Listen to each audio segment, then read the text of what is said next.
cot a plus 15 equal 1। এখন এখানে বলতেছে যে a এর মান কত,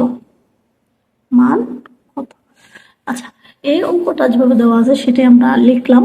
লেখার পরে cot a plus 15 ইকুয়াল এই যে 1 দেওয়া আছে, আমরা দেখবো এখানে কোনটা আছে, এখানে cot আছে, তার মানে দেখতে হবে যে cot কত ডিগ্রির মান 1, মানে এখানেও কটের মানে দেওয়া আছে, তাহলে cot 45 ডিগ্রির মান হচ্ছে কত 1।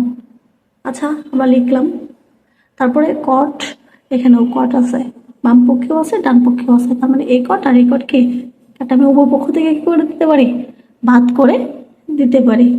আচ্ছা তারপর তাহলে থাকবে কি a plus 15 equal 45 ডিগ্রি। সুতরাং এর মান কত হবে, তাহলে 45 ডিগ্রি এটা থেকে কি করবো আমরা 50 ডিগ্রি মাইনাস করবো, তাহলে মাইনাস করলে কত হবে 30। তাহলে এর মান হচ্ছে কত